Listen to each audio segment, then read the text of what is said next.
fundamental shift in how courts are approaching Trump cases. That judges across the political spectrum are united in refusing to give him special treatment anymore. Share this with everyone you know, because this connects to Congress ramping up impeachment pressure at the exact same time. Because Democrats aren't just threatening impeachment if Trump keeps breaking laws, they're building the actual case for removal, filing articles, gathering evidence, preparing for the scenario where Trump's defiance of courts becomes so extreme that even some Republicans agree he has to go. And now you've got courts and Congress simultaneously closing in on Trump. Courts rejecting his legal maneuvers, Congress preparing removal proceedings, both branches of government pushing back against his authoritarian behavior. That creates a vice that's squeezing tighter every day. If judges stop granting delays, if appellate panels reject attempts to shield Trump, then everything hits at once. Trials proceed, judgments get enforced, legal consequences arrive, and Trump has no way to stop it. That's why you're seeing serious speculation about Trump potentially stepping down. Not because he wants to, but because staying in office while courts and Congress both come after him might become unsustainable, might create so much pressure that resignation becomes the least bad option. Now, I need to be clear, Trump stepping down is still speculation, hasn't happened, might not happen. Trump's shown he'll fight to the bitter end rather than admit defeat.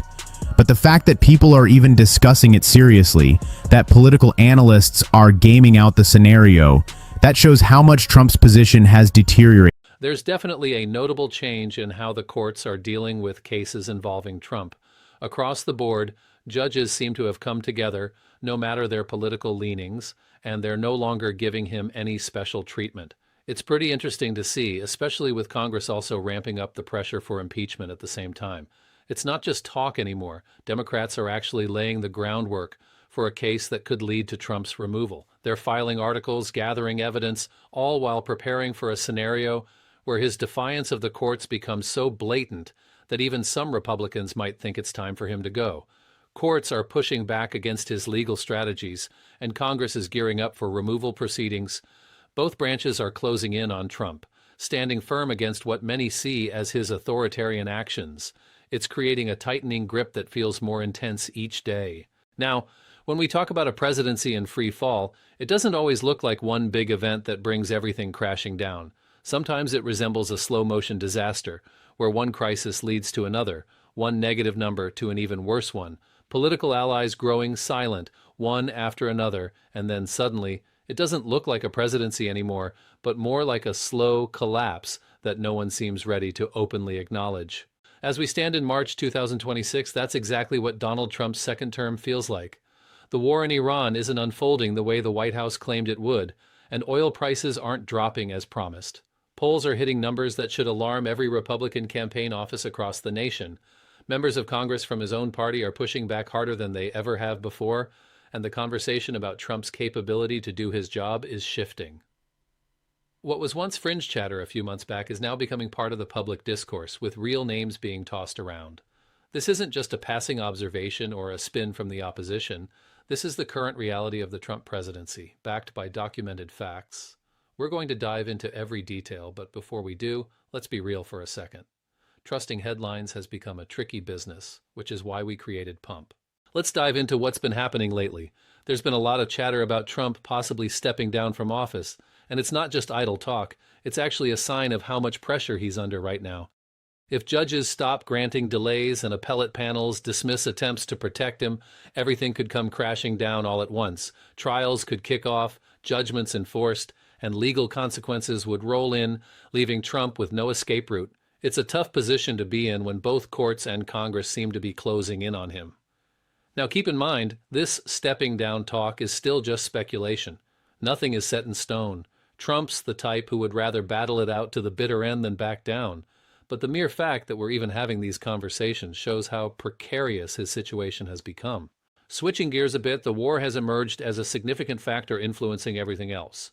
On the 28th of February 2026, the United States and Israel kicked off Operation Epic Fury, aiming to take out Iran's nuclear capabilities. Trump sold it to the public as a swift operation, promising it would wrap up in 4 to 5 weeks and that it would secure American interests in the region. He confidently stood before the cameras claiming victory, saying every single Iranian force had been wiped out. However, folks were skeptical, especially as they watched gas prices soar. If we were already supposed to be victorious, many started questioning why oil was still over $100 a barrel, why the Strait of Hormuz remained blocked, and why American soldiers continued to return home in flag-draped caskets. It's tough to find good answers to these questions, and in a world where answers are lacking, it's fueling every crisis this presidency is currently facing. So, let's take a closer look at the numbers surrounding Trump lately. A poll from Quinnipiac on March 9th shows that a mere 37% of people approve of him overall. When it comes to his handling of Iran, 57% disapprove, and for the economy, it's even worse, 58% disapprove, which sets a new record.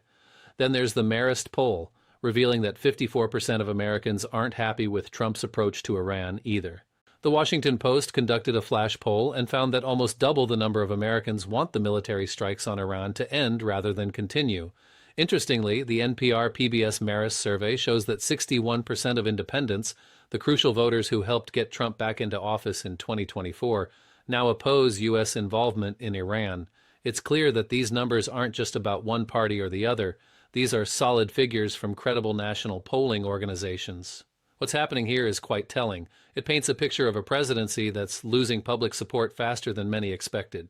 After all, this is the same guy who campaigned on the idea of peace and putting an end to foreign wars. Now, he's facing record disapproval on economic matters, while a war he initiated is well into its second week with seemingly no resolution in sight. On top of all this, there's a growing conversation about the possibility of his removal, specifically discussions around the 25th Amendment. This wasn't even a topic on the table just a few months ago. Now, multiple members of Congress, both senators and House representatives, are openly and publicly urging Vice President J.D. Vance and the majority of Trump's cabinet to activate Section 4 of the 25th Amendment to remove him from office immediately, not after another election. They're questioning his mental fitness, pointing to his decision-making and behavior as evidence of being unfit for the job. This idea of removal is now part of the political conversations surrounding this presidency in a way that simply wasn't happening before.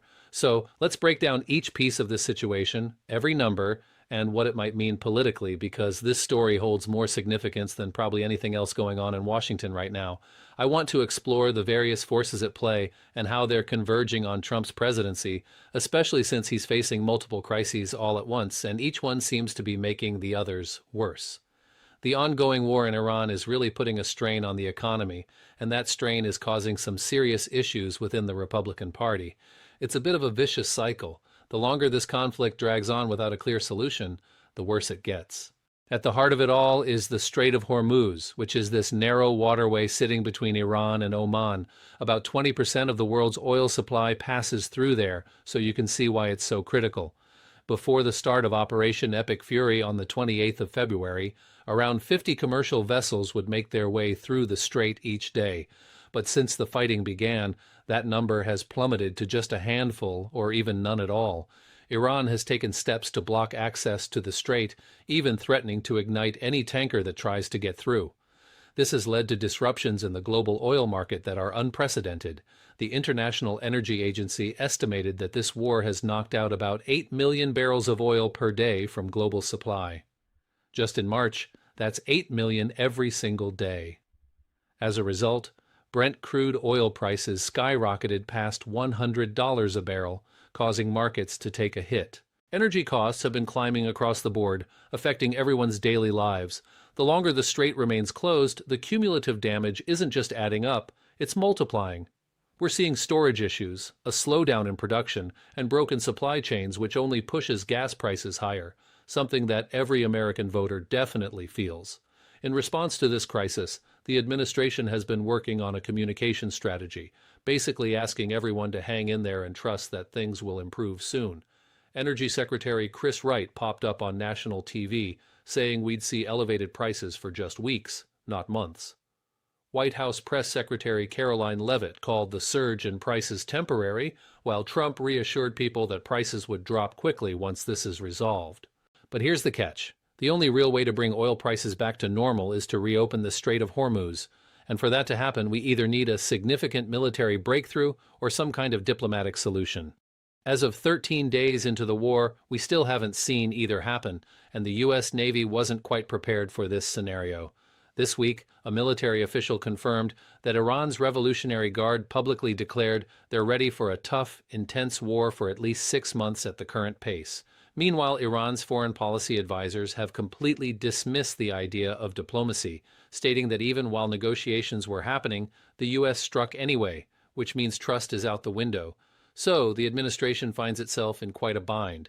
The economic struggles are hitting hard, there's no clear timeline for relief, and the political fallout from this situation is piling up day by day.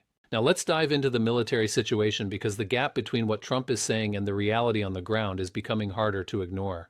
At a press conference at his Doro Club, Trump claimed that the war was going great, insisting they had wiped out every Iranian force completely. He even mentioned that they'd destroyed more than 50 Iranian naval ships and seriously weakened Iran's air force and anti-aircraft defenses. He went so far as to predict that the war would wrap up very soon. However, when a reporter pointed out that Defense Secretary Pete Hegseth had recently said the war was just beginning, Trump argued that both statements could be true. It was a curious take because it left everyone baffled. How could both be true at the same time? Meanwhile, as the American public watches oil prices soar and casualty reports come in, they're making sense of these contradictions as they unfold. The U.S. military has already lost 11 MQ-9 Reaper drones, which are sophisticated drones built for counterterrorism, not the kind of advanced air defense systems that Iran has been developing for decades. 7 American soldiers have tragically died, with dozens more wounded. Iranian forces have launched retaliatory attacks on U.S. military bases in Kuwait, Saudi Arabia, and Bahrain, and even hit a Qatar state-run LNG operation. Saudi Arabia's Ras Tanura refinery faced damage too. What was initially supposed to be a quick and clean operation to end a nuclear threat has now turned into a much messier, more regional conflict that's proving harder to resolve than anyone in the administration expected. And here's where the political side of this military situation really stands out. Trump ran in 2024 on his record as the president who stopped wars. He repeated that at every rally and used it against the Democrats relentlessly. It's honestly hard to believe the journey we've been on. Donald Trump once told voters that he was the first president since Jimmy Carter who hadn't dragged America into a new war. Flash forward to his second term, and he's given the green light for military action in 7 different countries.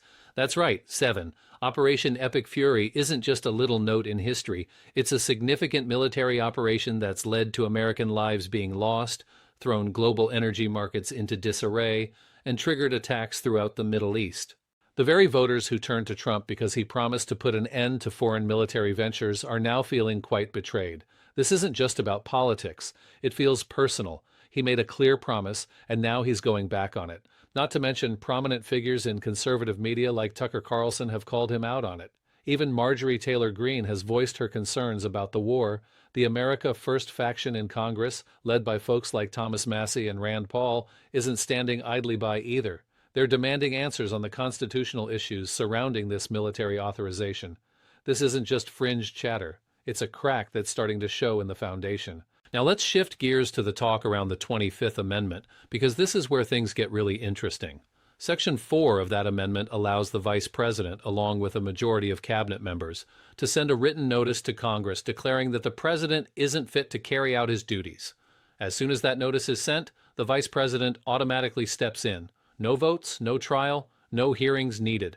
It's never been used in U.S. history, not even once. But here we are in March of 2026 with several members of Congress publicly pushing for this very action. Representative Yasemin Ansari from Arizona has made it clear that the 25th Amendment is there for a reason and should be invoked right away. Senator Ed Markey even posted simply, "Invoke the 25th Amendment," which got a lot of attention alongside Trump's dealings with Greenland and Norway's Prime Minister. Sidney Kamluger-Dove and others have jumped in too. These aren't random people tweeting. We're talking about actual members of Congress putting their names to this call on official platforms, urging the Vice President and the Cabinet into action. So it turns out that the recent buzz around Trump really kicked off with that Greenland Nobel episode. He seemed to suggest that his interest in peaceful solutions was really tied to whether he got any personal recognition for it. That didn't sit well with members of Congress who pointed out that a president should never tie decisions on war and peace to his own ego. They openly declared that this behavior is not just bad policy, but a sign of incapacity. Now, I highly doubt Vance will bring up the 25th Amendment. After all, every member of the cabinet was appointed by Trump, and they're all indebted to him for their positions. The political fallout from declaring incapacity against a sitting president from your own party could essentially end a career in today's Republican landscape. Even if there was some initial support for such a declaration, Congress would need a two-thirds majority in both chambers to make it happen. And we know that's never been achievable with any impeachment or removal efforts aimed at Trump. However, this conversation is still significant. Even if nothing happens right away, the fact that current senators and House members are openly discussing the need for the cabinet to remove the president, putting their names on record, changes the political climate. It indicates to moderate Republicans that discussing this topic is now on the table, and it sends a message to foreign governments that there's real concern domestically about the reliability of American leadership. Plus, it puts Vance, who has been a staunch Trump ally, in a tough spot. He's being nudged publicly by Congress to take action while also juggling a war, an economic crisis, and a Republican Party that's quietly anxious about what comes next. Now let's connect the dots and see what all this really means and why the upcoming months are so crucial. First off, Trump's brand for a second term is definitely broken in a way that's going to be tough to fix. The entire foundation of what he promised for a second term relied on just a few core ideas: economic strength, lower prices, avoiding new wars, and putting America first in real, actionable ways, not just in talk. These were the key promises that managed to win back the voters who had wandered off. Right now, in March of 2026, Trump's promises from 2024 are really being put to the test. The economy is taking a hit, mainly due to rising oil prices tied to a war Trump started, which is now in its second week and shows no sign of ending anytime soon. According to a Quinnipiac poll, a staggering 58% of people disapprove of how he's handling the economy, marking a record high. His staunch America First supporters, those who took his words seriously on foreign policy, are now scratching their heads as they see him authorize military action in 7 different countries, questioning what they actually supported when they voted for him. It's tough to bounce back from one broken promise, and just one cycle of bad news can be managed. But when the core narrative, the story Trump crafted about himself and his vision for the country, falls apart like this, it's a different animal altogether. The polls back that up. Now, the independent voter situation is a big concern during this crisis. Republican strategists are keenly aware that Trump's success in 2024 hinged on winning over independent voters, which helped him secure a second term. However, right now, according to a NPR-PBS Marist poll, 61% of independents are against U.S. involvement in Iran. This group has been aligning more with Democrats on significant issues like the economy, foreign policy, and how to handle the war, according to NPR's political team. If this trend continues and independents remain distanced from Trump leading up to November, it could spell disaster for Republicans. With Trump's approval rating at 37%, as noted by Quinnipiac, we could be looking at wave elections where the opposition party makes significant gains. If the House flips, it means investigations, subpoenas, committee hearings, and a totally different political scene for the last 2 years of his presidency. The coming months, whether the Iran situation settles down, if oil prices decrease, and if the economy gets any better, aren't just about the war. They could determine whether Republicans can maintain any legislative power as we head into 2027. The discussion surrounding removal has completely shifted the political landscape. Let's unpack what's been going on with all these discussions about the 25th Amendment and President Trump. The main point people seem to be missing isn't whether officials like Vance and the cabinet will actually take action, because it's pretty clear they won't. What's really happening is that the conversation around the president being mentally unfit is becoming part of the norm.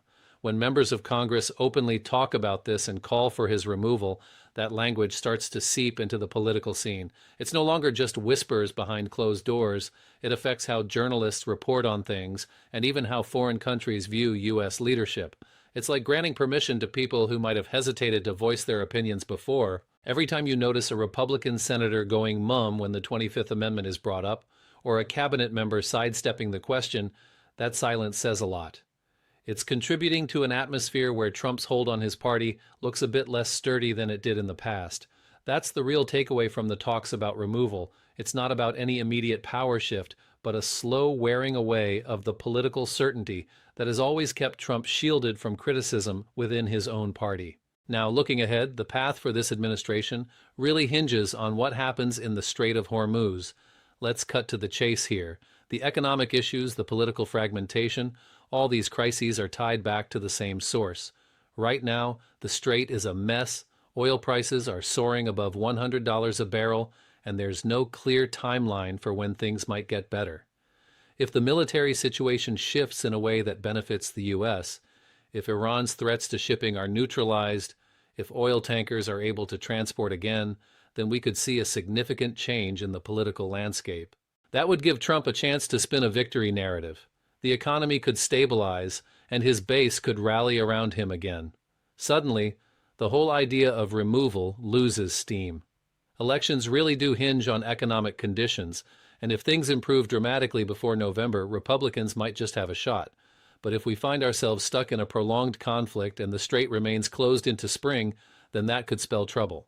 As we head into summer, if oil prices stay high and more people disapprove of the economy, the political fallout is going to get pretty messy, especially since it's tough to fix things in just 8 months. This is the harsh reality that the White House is grappling with right now. Everything hinges on the war, which relies on a military and diplomatic situation that isn't entirely under American control. This lack of control and the reliance on events that can't be managed just by press conferences or social media posts puts a presidency in a really risky spot. I'll be keeping an eye on every update, so make sure to subscribe, hit that bell, and check out the free newsletter in the description. This story is picking up speed, and the next chapter is just around the corner. Catch you in the next update.